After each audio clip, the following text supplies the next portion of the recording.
show is about to begin. Enjoy. Michael O'Grady e i creativi. Yeah, we're back here with O'Grady on the O'Grady Show. Now, O'Grady, how'd you get started in this musical world here? Hey, you got a cool radio voice too. I like that. That sounds really cool. How did I get started in the musical world of Los Angeles? I mean, you telling me, baby. Let's see here. So, if you're just joining us, this is part 2. Let me start off with this. You can get a little cap real quick. I'm sitting here with Jason Beale, who works in post-production, digital assets. He's worked on several amazing films. We talked about all that in part 1. So if for some reason you're checking out part 2 right now, Go back to part 1 and find all about that. And we'll get back into all that stuff. But Jason was nice enough to ask me about my musical endeavors and kind of like how I got started, especially with coming to LA. And I talked about this on one of the episodes, whereas like the first band I ever saw was AC/DC. Akataka. Akataka, yeah. As the Australians call it, the Akataka. I can't believe they call it that. Ak. Dik. There's no A after the D, after the C. Anyway, whatever. So my dad took me to see that when I was 12 years old, and that just blew my mind completely. Like, I mean, we grew up listening to, you know, classic rock and, like, the Beatles and all that other stuff. And I remember my house being like that. And my parents made me take, like, piano lessons when I was a kid. Hated it. You loved it. It's here's the thing. Like, I teach at School of Rock now, and they have like School of Rock where it's like we learn rock songs and we learn stuff, and it's cool. But when I was growing up and I took piano lessons, I learned from like Sister Mary Shovelface, where it was just like the dog in the boat goes down the stream, and it was just nothing but grueling. I mean, now it's made me a better musician, which is great, but at the time I hated it. And so I didn't have like this like great foundation in music of like really loving it in that regard until I was like 12 years old, and my dad took me to see AC/DC, and I was like, what the Mind fuck blown. is this? Like, I want to play guitar. Like, that's what I wanted to do.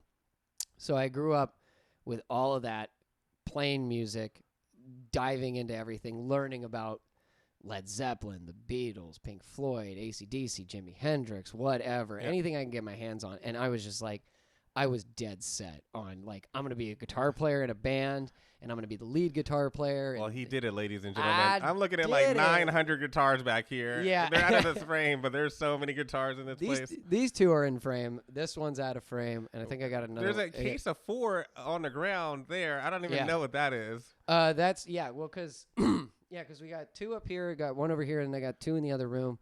And these are just, oh my God. Those are probably just transfer mechanisms, I'm guessing. Yes, they're just guitar cases. Yeah, they're the guitar cases for all this and everything. Yeah. Gotcha. So I hang them up here right now, and obviously with everything. I like your baffling. Yeah. My little baffling. soundproofing. I'm like trying that out. Ordered it off of Amazon. It was super cheap. The only problem I had was the sticky stuff, and I had to like really reinforce it and everything because I'm trying to get like better sound going on and everything. Plus the neighbors. Me to sound better, guys. Yes, he just wants me to sound like this. Yes. I'll talk like this the rest of the show Yeah. if you want. No. Just keep it like super cool and smooth through the super 70s. Actually, and that's the thing. Like, so I grew up with all that, and that's probably like my favorite. I don't know. Like, I mean, after every music genre and everything I dip my my fingers into, like that's what I grew up was like that 70s classic rock. That's just like what I grew up with, weirdly enough, even with all like the boy bands and Blink-182 and like the 2000s and all that stuff. I grew up with all that, so I was like heavily influenced on that. And so were you in the boy band with Matt? Or was this after No. the boy band? What's the boy band? The one he had in Canada? Yeah, No. I knew you weren't. I just wanted to see if you were in a boy band too. I was in a boy. They called it a boy band. Some people, my friends, busted my balls. It was a band called North and Nine, and I got that through auditioning for Randy Jackson out here in L.A. And it was literally like it was me and a couple of other guys who were like in their 20s as well. I was in my early 20s, and they were like just about to be 20. So we were all like fairly young. And it was this band because it was this artist. Did you meet him at Ledoux? No.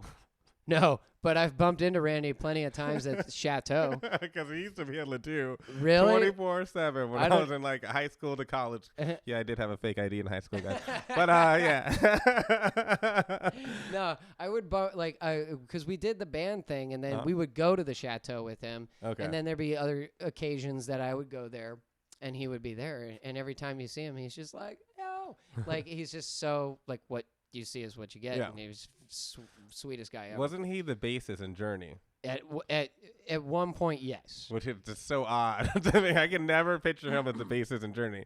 Not the original bass player, not like in a heyday of Journey either. Gotcha. It was like some weird and that's another thing that happens with musicians is we get hired as a hired gun. And there's actually a documentary about it on Netflix called Hired Gun, which is really cool. You should check it out. Because also... I know you. Yeah, well, yeah, but I haven't I live the documentary. I haven't played for anybody huge yet. I'm getting to that point, though, if we ever get allowed to play again live and see what the hell's going on and everything. No, because so I grew up listening to bands, and I didn't even know anything about this kind of, like, world of, like, being a hired gun and how L.A. works. Yeah.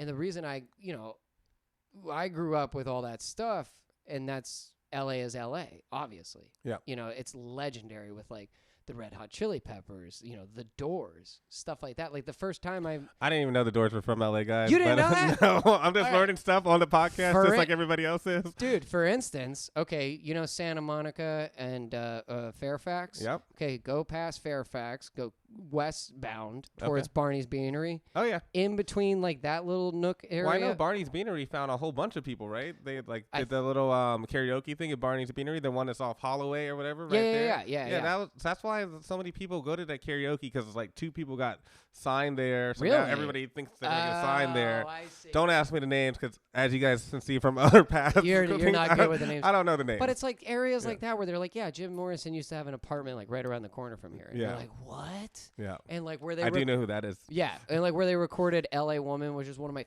favorite records of all time, was like, I think that was down off of La Cienega Boulevard. They like had like a little makeshift studio. So to me, L.A. was just like this rich culture of like, this is where you have to go. Yeah. And I remember at the time I was in band, and I was also a drummer. I started piano, and then it was drums. Okay.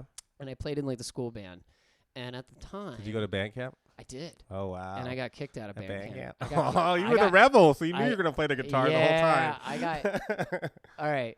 So, and this is how this kind of this is all like blurred in, but in a nutshell, a big that sent my trajectory out here to move here was I heard about a school called MI, because my drum teacher told me about it, and he was like, you should check out MI, because everybody in school band were very well-behaved people, and they talked about like 4 beats per measure. The yeah, bar. And they were very proper, and they would talk about Juilliard and Berkeley and da-da-da-da-da. And to me, that all just sounded kind of like, and I was always getting in trouble.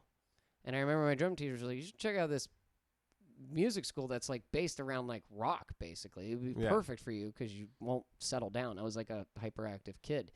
And one year one time at band camp. So I was a sophomore, or I was about to be a sophomore. Does that mean you're a drummer? Or I was a drummer. A drummer, yeah. So I was in. Is it like you're a freshman and like played a recorder? No. Sophomore get the drums. By junior you can get the bass, and if you make it a senior you get the do the axe. Right. Well, here's what it was when I was a freshman, I made the cymbal line. I was playing the whatever.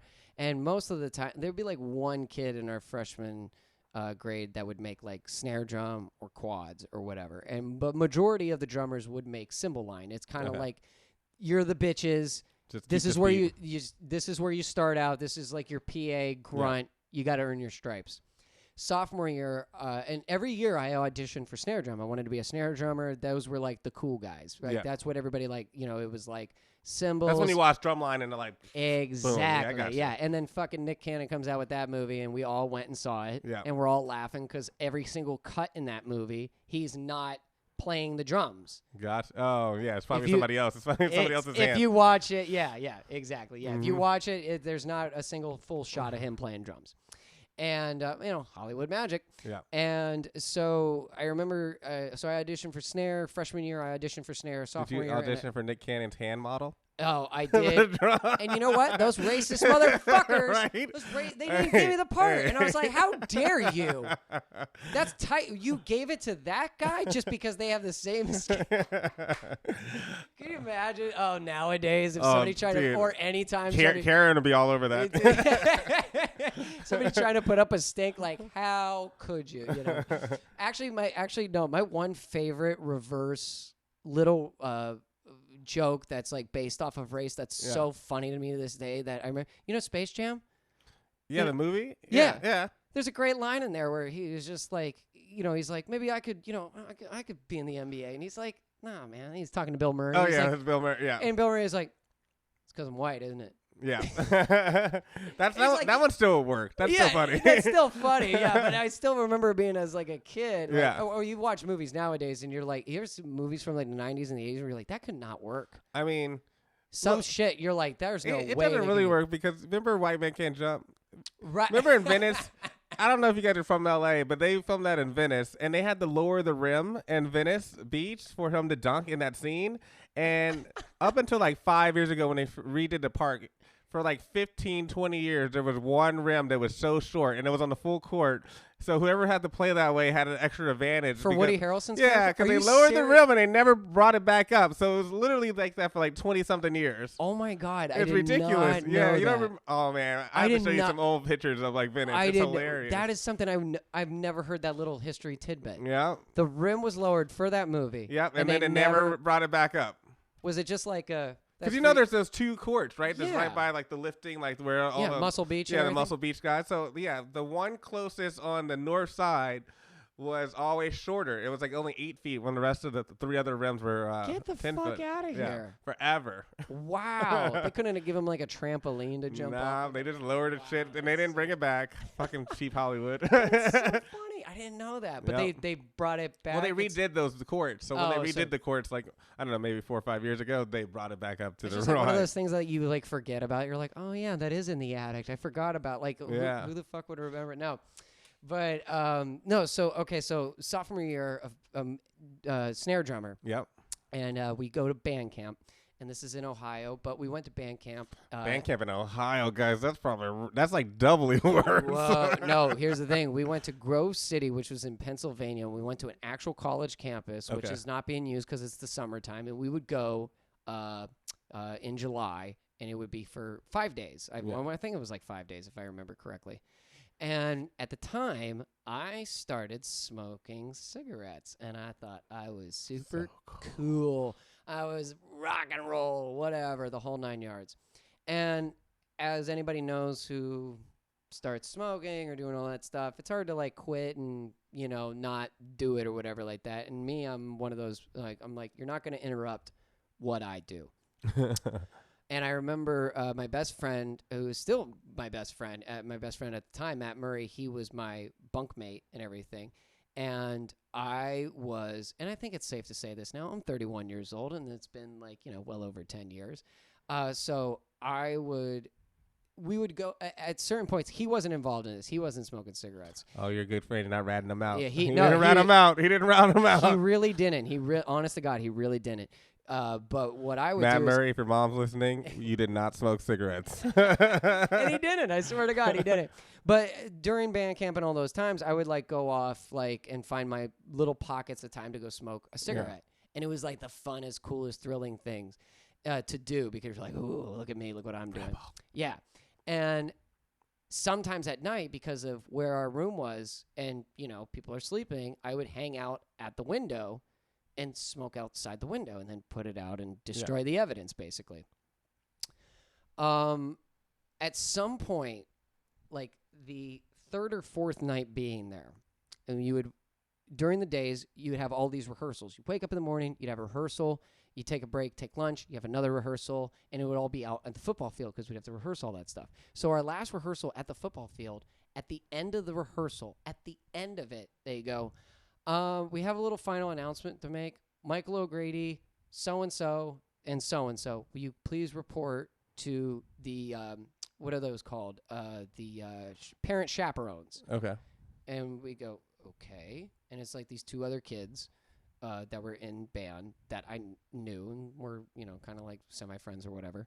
And we go over and talk to the band chaperones. And they go, okay, everybody else is dismissed. And the whole band leaves. They go back to their quarters or whatever. And we're just waiting there. And then they did not say anything to us. And imagine you're like 15 years old. They're like sweating 16. bullets. Going, what is... And I'm going like, oh, my God, they know. Like, and we're not saying any... Like, you're starting to feel like, what can this be? And you're like, your first thing is, oh, yeah, it's about this, you dumbass. And they put us in, like, golf carts with each, one chaperone or whatever. Yeah. And we drive back to this office. Still, nobody is saying shit to us. Right. It's dead silence. We go in. The band director walks in, and this band director, I mean, she was as cliche from a movie as you can get of, like, I have, she's, like, very, like, proper and, like, very just, like, by the book and whatever, and very just, like, I don't know how else to describe her, but you're just, like, not a nice person. She and her husband, and I want to say somebody else, come in while we're in this waiting room, and they go into an enclosed office. Yeah.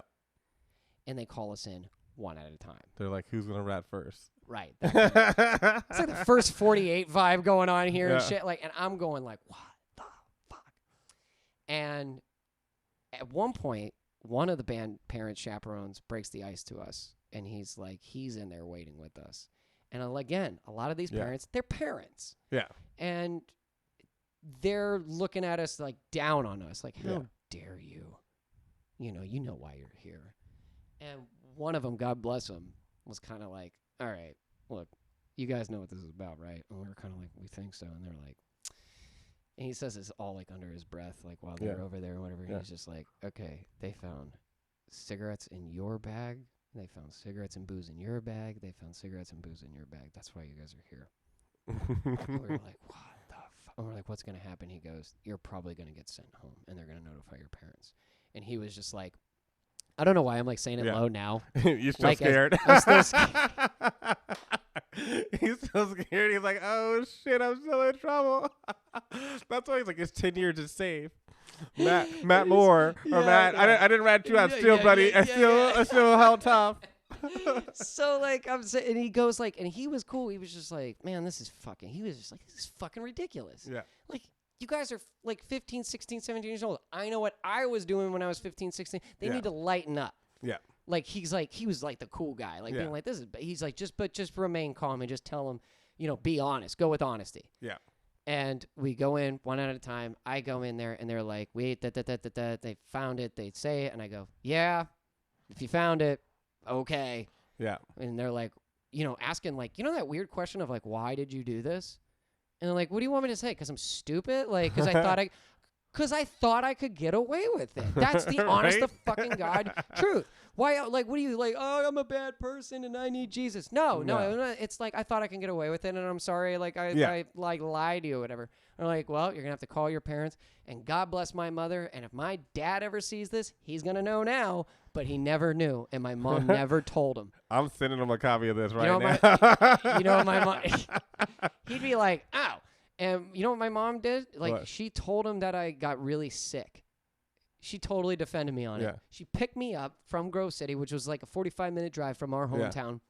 Picked me up, pissed as hell, super disappointed, the whole 9 yards. Yeah. And picked me up, took me home, and my dad was like, why is he home early? And she's like, she's like, you be the best actor you can be, and you let your father know how. This is how we got back to the story of O'Grady and how he became an actor/musician. It started at an early age. This is how she's like, you sell it. You better fucking, because my dad at the time, and like he's chilled out now, but he's like hardcore military style. Like he's a cop. He's he's hardcore military style. Yes, exactly. And you did not cross his path, so I was really scared about getting in trouble with him. So yeah, and I remember. Did he try to cut your hair? No, you know what? Actually, that was like the one thing that he was actually like, he was always kind of for the, the look and the attitude. He's like, if you're going to do it, go do it. Go big or go home. Yeah. The only thing that really I found funny was when I had to break the ice to my parents that I got tattoos. He flipped out about it, actually. Not flipped out, but like called my older brother. And then my older brother called me and was like, yeah, Dad's a little upset that you got a tattoo. And I was like, what? And he was just like, what? He was like, and he's like, he's a musician. What did you think was going to, like, he's not going to be president. Like, you know what I mean? Like, so he had a couple like weird, this is okay, this is not okay, that kind of type of thing. Or, I mean, I get it. Like, I mean, internal struggle. Yeah, a little bit. Yeah. And I mean, dude, like, I'm only 2.5 years into being a parent, and I'm already kind of like, I've already squared out a little bit, you know, where I'm just kind of like the first month of Olivia being born, I'm playing at a club, Sayers, here in LA, and, girls are coming in, and I'm not looking at it. My daughter's not wearing that shit ever. Right. You're not looking at things the same way. You're just like, oh my God, she's gonna be that one day, or like, you're like, isn't she cold? Why does she have clothes on? Right, yeah. Or like, you're like, I'm a musician. Like, I hope she grows up normal. Like, I don't want it because I know some of the don't be pointing at me on camera. No. Some of the musician actor chicks out here, you're like, what? They are some of the scariest people I've ever encountered because they live life to the fullest and they saw Almost Famous one too many times, or like like The Doors or something like that. And all right, like, I gotta represent for LA born natives. We are not like that. Remember, there's only 20% of the people in LA are born here. 80% aren't. Those are the ones that are acting a fool. Wait. Those are the ones, like, he came here. He's trying to act a fool. Wait. Locals are all good. Wait, let me clarify. I'm not saying this about LA people. I'm saying this about musician, rocker, and like those. Well, everybody comes here thinking they're going to be a musician, rocker, or a movie star. Right. So it's the transplants we have to blame. We have the transplants. Yeah. And that's why people in LA cannot drive because there's so many transplants. Us 20% of the people, we don't get in accidents. We know how to drive in the rain, but we get blamed for the 80% of the people that somehow came from somewhere cold and they crashed and they blaming us LA drivers. I know we kind of went away on this little tangent, but I just had to say that, and thank you for giving me the venue to say my piece. LA people, we can drive in the rain, we drive fast, and we're only 20% of the people living here. There you go. There you go. You heard it from him. Wait, you ride a bike, but do you also ride a motorcycle? I did ride a motorcycle. I've been wanting to get one. I decided that I can only do one two-wheel sport at a time. Really? Yes. So you dropped the motorcycle. I dropped a motorcycle. I've definitely been to the hospital on each one of my two-wheel things. No shit. But I kind of call it exposure. If you're always out there on two wheels, something's going to happen. I've always heard it's not a matter of if you crash, it's a matter of when and how bad it is. Yes, and it's going to happen. But, I mean, I've walked away from everything. Yeah. I've definitely had 2 shoulder surgeries here, one on this one.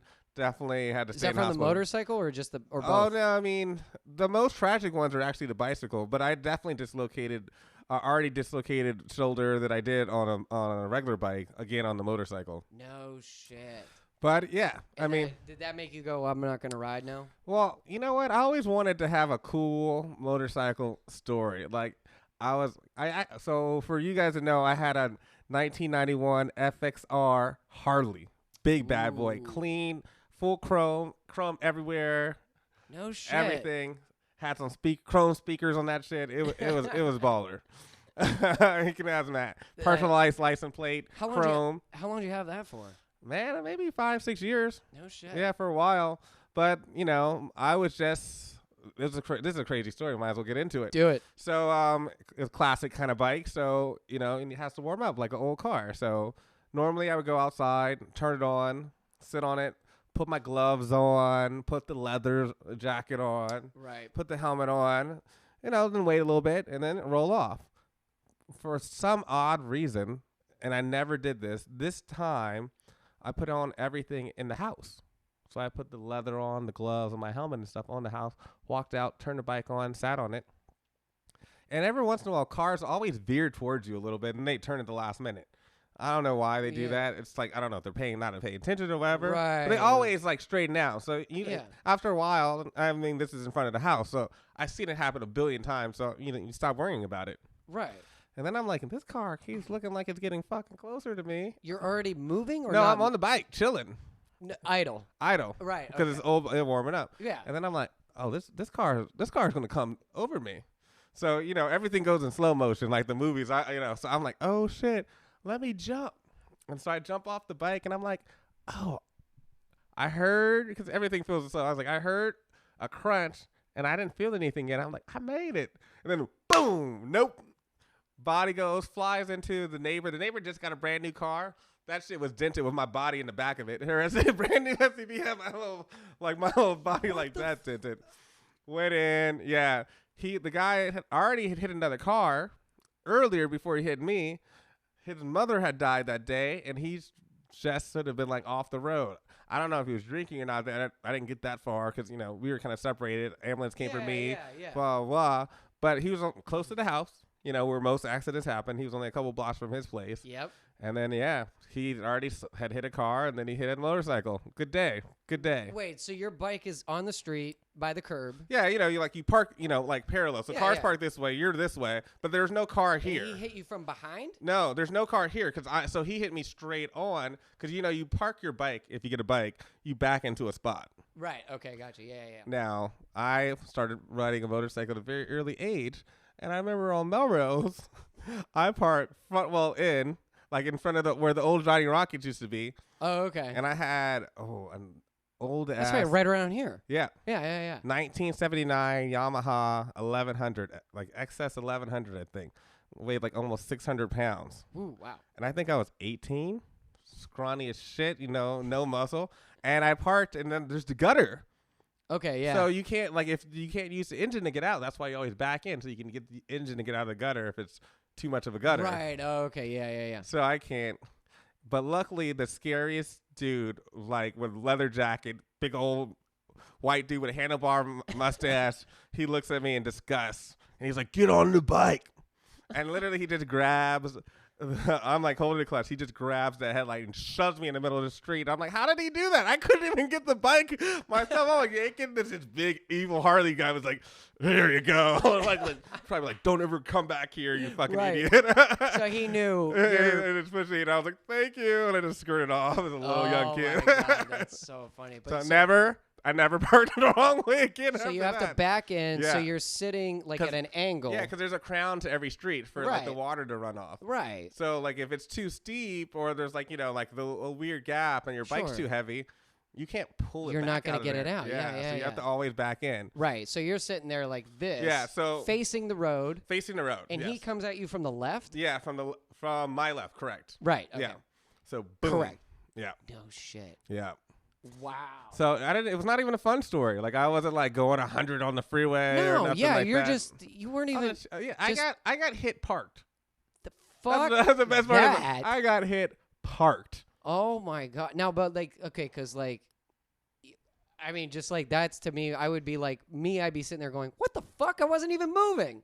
That's exactly what I did. No, that's exactly what I did. I'm like, you asshole! I wasn't even moving. Exactly the same I know your feeling mom I have. just died, but I mean, Jesus Christ! Right. So you went into your neighbor's car right over here to the right. Yeah. Oh my God! And then because that's the tricky thing for me, because I used to ride my brother's dirt bikes and stuff. Yeah. My dad has a Harley. Never rode that. Never got that good, and I'm not even that good right now. Well, and that's been weird years. because us street bike people, we think the dirt bike riders have the best skills. I could see that for sure.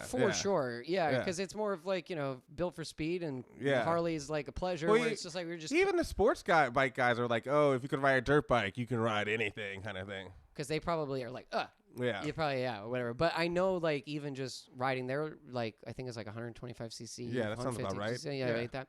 But they're street legal. Yeah. And I remember riding those, even riding the wheels in the electric bikes out here. Yeah. And I just got an electric bike. It was a gift from my mom for my birthday because nice. I got to commute and pick up Olivia all the time. Yeah. So I was like, I'll get an electric bike with a little buggy. Okay. Yeah. It's like, No, trust me, I'm Mr. Bike Guy. I know exactly what you're talking about. So I was like, I think and I've been taking it out lately and going on routes. Okay. To try to find the safest route for me and her to go on, and I'm gonna do the like minimum electric assisted just so that it can pull the weight. Yep. Because this thing almost feels like it's just when you start pedaling, it has a mind of its own, and the motor just kicks in. It takes in right It's not away. like you have control of a clutch or whatever. No. And you just have to grab a handful of brake if you need it. Right. Well, but then here's the thing. Like, your reflexes, your auto reflexes, whether you have control of a clutch or your feet are moving, and you don't want the bike to move, but it's moving on you, and you kick up or you do like I can see. I've kind of test drove them a little bit when you like go to like like if you're sitting at a light and you kind of puts too much pressure on the forward, you feel the whole thing kick in. And you're like, oh, the light hasn't changed. Right, exactly, and then also not to mention like, I mean like that's what they always say, right? You got to be worried about other people. Yeah, and in your experience of riding out, because like lane splitting's legal out here. Yep. So that's another problem. I used to get mad at people, but then I figured out that, you know what happens? No one takes a driving test in California. Oh. So most people don't know lane splitting. Because I'm like, why are people always trying to block me and do all this stuff? And I remember going to bars bitching about it, and they're like, because that's illegal. And I'm like, literally have to show them California CVC code. Like, no, it's there because no one has taken driver's training in California because it's a commuter city. And to be aware of the fact that. Because I think lane splitting is only legal in, 3 states or something like that? Very minimum. Yeah, so like most people think that they're like these motorcycle guys are assholes, so they're pissed off. Right. Because they're thinking they're breaking the law when they're absolutely not. And you can also ride in a carpool lane, which a lot of people don't know, and they get pissed off that you're in a carpool lane. Oh, a motorcycle can? Yeah. I did not know that. See, there you go. Yeah. Yeah, you're allowed to drive in a carpool lane no matter what. Right. Yeah, but I mean, I feel like the other thing too would be like the scary part is, okay, lane splitting, whatever like that. But let's say on the fucking off chance, like somebody opens their door. Oh, they try to do that shit on purpose to stop you. Right. Like, and you're like, well, then we have an accident waiting to happen, and it's like seems. I mean, I had a little rule when I was going down lane splitting. I would only go like 15 to 20 miles per hour past what the cars are doing. Oh, okay. Just to get past them. Yeah. Just enough to kind of. So like you can still react. So if they're going 40, I would go to speed limit 55 because I would never speed. But if they're like in rush hour traffic, like stop and go, I don't go 50 or 60. How fast are you going? I'm probably going 25, 30, and they're going like 0. Like right. I'm kind of balancing. But you're still moving. Because that's when people get angry, and that's when they do stuff, or they'll just dart out. But people just haul ass through there. But those are the ones that want to die. Dude, and that's what scares me, because like I want to get one, I want to do it, and I have a lot of fun with it. I remember having a lot of fun going. It's just there's nothing like it. Yeah. But it's scary, especially just because you're just like, I mean, anything can happen, but you can't, like anything else, you can't go into the attitude of like, what if something happens? But those little wheel bikes, they can go up to like 30. Yeah. Which is not that fast, but in a way, it's kind of fast. Yeah. Especially you're naked out there in the world. And I was down here in the Fairfax district, and I'm going down like Oakwood or Rosewood, one of the sidebar streets and everything. And you know how it is. And the intersections are weird here because some of them are 4-way and some of them are 2-way. Yep. And it's hard to remember which ones are which. Yep.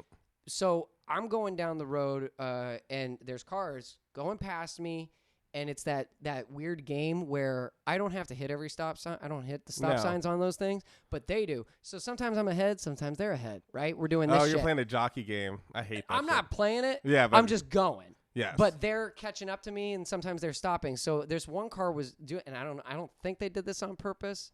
I don't want to say. Anyway, we come up to the intersection, and it didn't have a stop sign, and I'm just going. Yeah. And I'm going, and they came up behind me because they're a car, and they can go faster than me.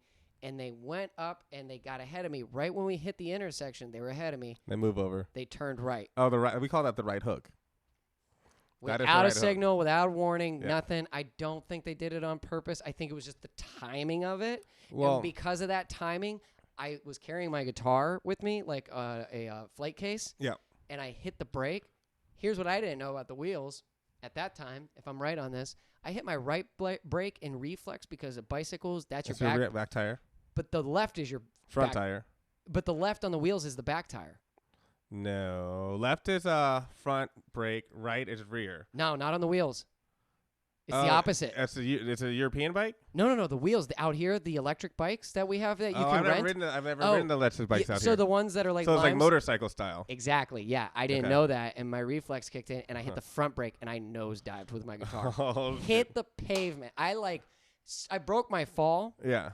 And the guitar was fine because it's in that case. But it was, so that's because I noticed that after the accident happened. I was like, wait a minute. And I hit the left, and I'm like, oh, that's the back. Yeah. England and Australia or anything that was run by the Queen is backwards. Oh. So it's really, when I first got there, I rented a bike, and I'm just sitting down a mountain, and I'm in a group of like 30 people. And I went to go do a light little touch, and all of a sudden I had too much brake, and it was the wrong one. But luckily I had talked to people, and they know it had only been in the country for 2 weeks, and they're like, brakes are reversed. I was like, yeah, I learned that real quick. Don't worry. I figured that out real quick. This is going to go completely to shit. And then when I got my bike down there, the first thing I did was take it to the bike shop. I was like, make this shit American. Tell them the fucked up backwards brakes. Those reflexes will fuck you up. Oh, yeah. You've been riding a bike since you were probably 4 or 5, Exactly. Yeah. Right is back. That's how I was thinking about it. Real quick, we'll probably have to get wrapping up here soon, but I do want to ask you one last quick thing, and if you want to cap it off here real quick. So, is there anything you can maybe give anybody who's listening out there, since you mentioned about a movie that is getting done and finished as we speak called Dune, which is scheduled to be released next year. And you believe it's one of the first ones. Yeah, I think we are the first ones back shooting in Los Angeles, and we should be the first one shooting and let's say major production shooting. Right. We're definitely the first major production shooting this week, and then coming up will be the first major production back shooting and the rest of the world. No shit. And then we'll be in Bulgaria, and just released probably 2 days ago or whatever. They lifted the EU, UE, whatever. European Union, European Union, UE sanctions. So we only have to quarantine 1 to 3 days. So we don't have to do the 14 days like all Americans. So we're going to be there shooting. Really? Yeah. Because we have a 12-day shoot. If we have to quarantine for 14 days, that's a pretty big waste of money. Yeah, not going to happen. No shit. And I think Netflix is going to be following us up in Bulgaria. And then Sony, I think, has a picture after that in the same studios. Oh, wow. Rigo Studios. I'll throw a little shout out to them in Budapest, excuse me. Oh. Budapest. Hungary. So is that like what's are things starting to kind of? We'll see. I mean, we were kind of nervous because our Gavin Newsom just put that new order and restriction back. But since we're shooting there, and then since we're going to be in Budapest, I think we'll skate by. But if we probably scheduled this shoot in LA next week, we might have been in a different ball game. Really? Yeah. Who knows? We never know. Is that the thing that's what's going on for a lot of people out here in LA? Is that people are out of work? And shit's like upside down for everybody in movies and. Well, I mean, I'm lucky because I was in post production. So you can do post at home and isolated. Yes, that's good for you guys. And we were able to also build in studios, and we brought in mixing tables into people's houses and all kind of stuff. That's how you accommodated, adapted, and adapted to the new regulations. But when you're shooting, you have 200 to 600 people on set. So all that came to a grinding halt. Yeah. And you're the first movie back. Yes. For Dune to do shooting in LA, big production. Oh, even the parts in LA. Yeah, so that's okay. We're doing that right now. So actually today's Thursday? Today is Thursday. Yeah, this is our last day. Today was your last day of shooting, yeah. Oh, no shit. So we shot Monday through Thursday here in LA. Wow. Yeah. No shit. Wow. So we got it in. Actually, I should check in. The last shot's supposed to come in at 8 p.m. Grady stole my phone to record this podcast, so who knows what time it is. Yeah, but so that's coming in. So hopefully that came in through as a wrap. I'll probably check the reports, make sure that got there, make sure it went to the DI house and all that kind of good stuff.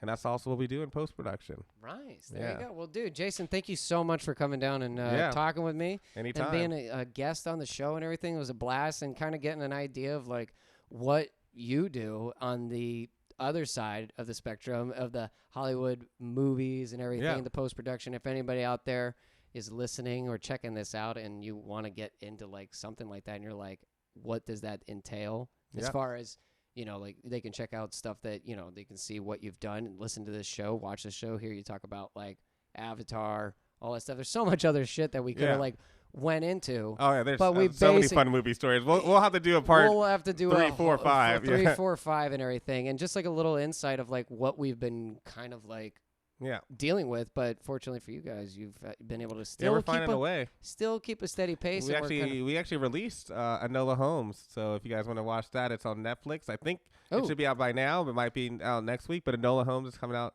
on Netflix. No shit. What's that? I gotta check it out. That's Sherlock Holmes' little sister. Oh, there you go. All right, Enola cool. Holmes, yeah. Is it like a little kids movie or is it adult? You know what?